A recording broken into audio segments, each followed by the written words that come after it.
नमस्कार. आपण पाहतात मराठी रोकटोक न्यूज चॅनल. या चॅनलसाठी मी पत्रकार सुभाष जेदे. आज आपण आहोत पाडेगाव, तालुका खंडाळा, जिल्हा सातारा येथील काही शेतकऱ्यांच्या शेतात आणि त्यांच्या समस्या सोमेश्वर सहकारी साखर कारखान्याच्या विरोधात आहेत आणि गेले कित्येक वर्ष त्यांच्या ह्या समस्याला कारखाना केराची टोपली दाखवतो असं आमच्याही लक्षात येतं.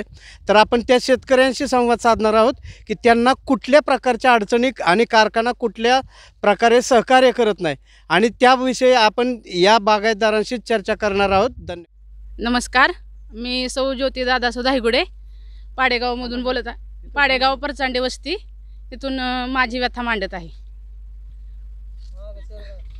हां, आता आमच्या ह्या इथं रानात 86ची लागण गेल्या वर्षी झालेली आहे. आता ती तोडी त्याच्यावर आलेली 86ची तोड. तिथं त्याच्या पुढं जे रान आहे त्यात आम्ही वांगे आणि भेंडी लावलेली. आमची भेंडी चालू होती आणि वांग्याचं तर आम्ही एकसुद्धा अजून तोडलेलंच नाही. आमच्या चांगल्या ज्या साऱ्या होत्या त्याच सगळ्या खराब झाल्यात. आम्ही त्याला एवढा इतका दिवस खर्च केला, काय केलं, त्याचं काय भेटणार आहे का आम्हाला? त्याच्याऐवजी इथं जर बैलगाडी सेंटर असतं तर आमचं एवढं नुकसान झालं नसतं. याची दखल घ्यावी. बरं, आता पैसे सारखं त्या टोळीवाल्यांना पैसे द्यावे लागतात. कशासाठी? आम्ही 86 ऊस लावलाय, आमचा नंबर आलाय, मग 265ला कशासाठी तोडते? रस्ता बाजूला रस्त्यासाठी आम्ही एवढं नुकसान करून घेतलं. मग जी सरळ शेत सोडून ते दुसरीकडे तोडाय गेले ती कशासाठी? बरं, पाऊस पडला ना ती रान आमचं खड्ड्यात आहे. 4-5 दिवस झालं आभाळाचं वातावरण आहे आणि पाऊस पडला तर ती महिना 2 महिने त्याला परत त्यात शिरताच येणार नाही आहे. कुणी पण येऊन बघावं. एकतर आम्ही चुकून 86च्या आमच्या सासऱ्यांनी आमच्या चुकून 86चं बुकिंग केल्यामुळं आमचं पुढे म्हणल्यावर आमचं आता तुटून जायला होतं. इथं नुकसान तर झालेलं आहे. 86ची तोडी बरोबर लवकर जाती तोड. मग आमचा काय फायदा झाला? कारखान्यात 86चं लवकर नेतो, आमचा फायदा काय आहे? कारखान्याने काय फायदा करून दिला आमचा? 86चं रोप लावून बुकिंग केलं आमच्या सासऱ्यांनी. आम्हाला नव्हतं पाहिजे, ती झालं, पण ती जायला पाहिजे होतं ना आधी. तुम्ही म्हणता ना 86 आधी नेतो म्हणून, मग त्यासाठी आम्ही इकडे रस्ता दिला. मग समोरचाच ऊस तोडायचा ना तुम्ही. इथं झालंय नुकसान. आता अजून आम्ही हिला 15 दिवस झाले ह्या सगळ्याला पाणी ड्रिप न होतं, बंद आहे. त्याची फुलकळी जळून चालली वांग्याची. का फक्त 2 साऱ्या म्हणजे 2 साऱ्याचं नुकसान आहे का? ही 4 साऱ्यांचं नुकसान आहे का? कुणाचं कुठला कारखाना? आता ज्या कारखान्याला जाते ते कळतंय कुठला कारखाना आहे ते. सोमेश्वर कारखाना. अजून 8-10 दिवस ह्याला पाणी देता येणार नाही कसलंच. काय करायचं आम्ही? बरं, आमचा ऊस पण तसा नाही. हिथं जिथून आम्हाला उत्पन्न होतं ते असं झाले. मग ह्याचा विचार कोण करतंय का? आमचा ऊस तुटून गेला असताना तर किती पण गाड्या जाऊ द्या, काहीच फरक नाही. पण हे आमचं उभं पीक आहे. आम्हाला दुसरीकडून कशाचं उत्पन्न आहे का? ह्याच्यावर चाललंय आमचं सगळं. होतं आता दर आहे तर गेल्या साऱ्या वांग्याला दर आहेत, फुलकळी जळून चालली, पाणी नाही त्याला किती दिवस. बरं, हीच गाडी सेंटर असतं तर सगळ्यांचं बरोबर व्यवस्थित झालं असतं. ही कारखान्याने आमच्या सोमेश्वर कारखान्याने आमच्या गावासाठी गाडी सेंटर द्यावं. मी दादा सोन्ना धायगुडे, राहणार पाडेगाव, तालुका खंडाळा, जिल्हा सातारा. हा माझा प्लॉट 86चा तुटून गेलेला आहे, पण त्याच्या पलीकडे माझे एक प्लॉट अजून 86चा राहिलेला आहे. याच्यामध्ये पाडेगाव या ठिकाणी आम्हाला बैलगाडी सेंटर मिळत नाही.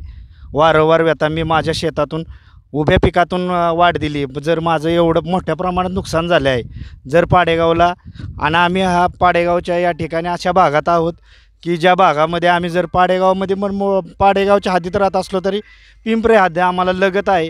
पिंपरी हद्दीतूनच आमचा सगळा हा जाणं येणं हे पाडेगाव या दिशेने होत आहे. तरी आमच्यावर पाडेगाव गावकऱ्यांवर वारंवार अन्याय होत आहे. हे जे आम्हाला कारखान्याकडून जुगाड 2 वर्ष झालं देत आहे, या जुगाडासाठी आता पाहता आहात तुम्ही की माझ्या शेतामध्ये ट्रॅक्टर काल रवले होते.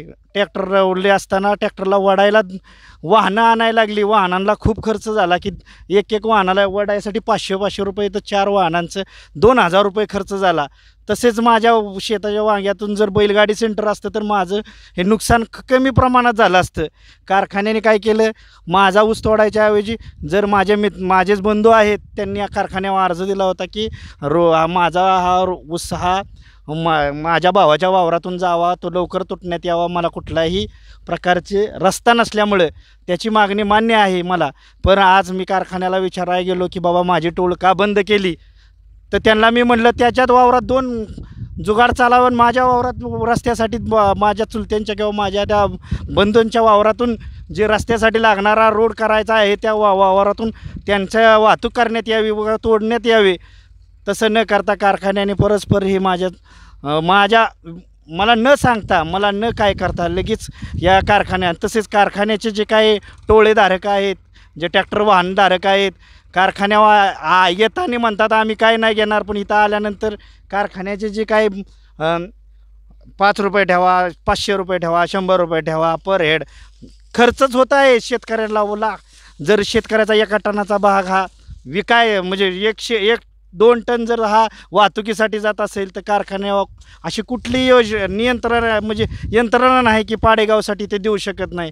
कारण वाहतूकदार काय म्हणतात की पाडेगावला आम्हाला वाहतुकीसाठी पैसे कमी मिळतात आणि पिंपऱ्यामध्ये जास्त मिळतात. काल पुरुषोत्तम दादा जाधव यांच्या 150 टनाच्या ऊसाच्या वावरात आले. त्या वावरामध्ये रस्त्याला लगत असणाऱ्या भागामध्ये त्यांनी बैलगाडी सेंटर टाकलं. आणि माझ्या ह्या पाडेगाव दुर्दैवी अशी घटना आहे की पाडेगावला माझ्या बैलगाडी सेंटर मिळेल 15 दिवसांनी 20 दिवसांनी अशी वारंवार उत्तरं मिळत आहेत. चिडबॉय पण कारखान्याचेच आहेत, कामगार पण कारखान्याचे आहे, मी सुद्धा कारखान्याचा आहे.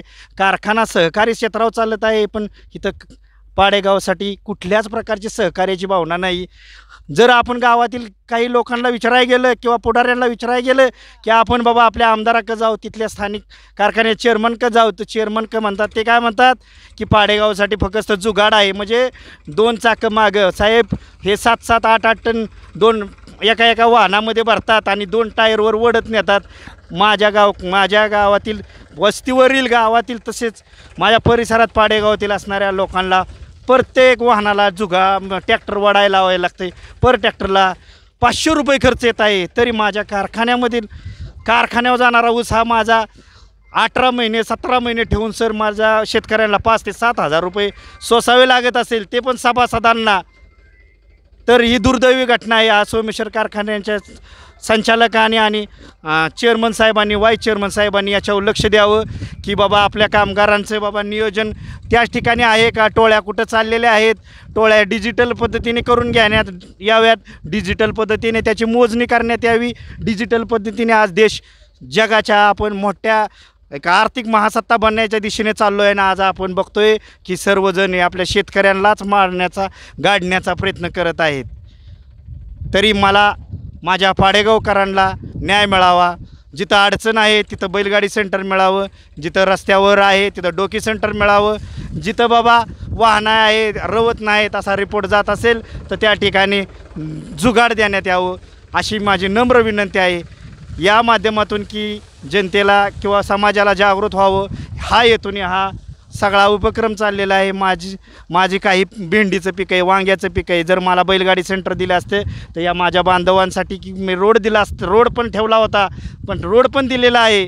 पण आज माझं पण नुकसान झालं आहे, त्यांचं पण नुकसान आहे. 100 रुपये कपात 200 रुपये कपात सभासद असूनसुद्धा होणारा आहेत. तसेच हे पेटवून द्या ही भाषा वापरत आहे तुम्ही. कारखान्यावर जळिताचा अर्ज करा असे वारंवार हे ऊसतोड कामगारांकडून होत आहे. आणि ऊस खराब आला आला. कसं असतं शेतीमध्ये किती खाद्य घातलं तर शेतीच्या प्रतिवर ठरत असतं की शेतीला पीक कसं येणार आहे. तरी पीक चांगलं जोमात येत आहे, सगळं आहे. कारखान्याकडून हमी भाव चांगला मिळत आहे. पण जी सभासदांना आणि शेतकऱ्यांना जी व्यथा आहे ती मी या ठिकाणी मांडत आहे. धन्यवाद.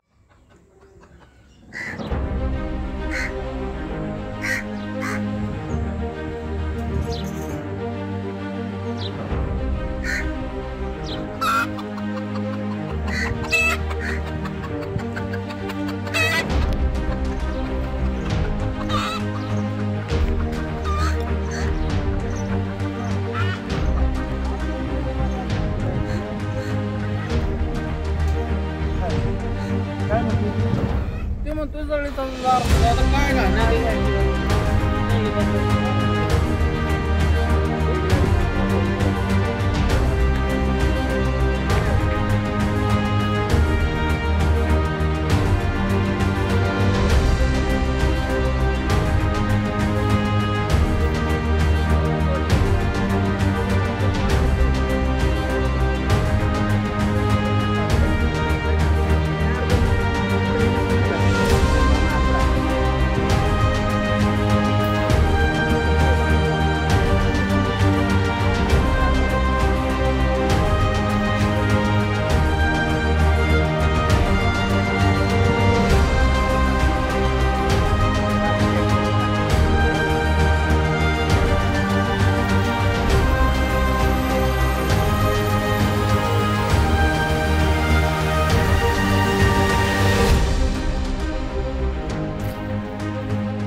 जर बैलगाडी सेंटर असतं तर आता हे किरकोळ गाडी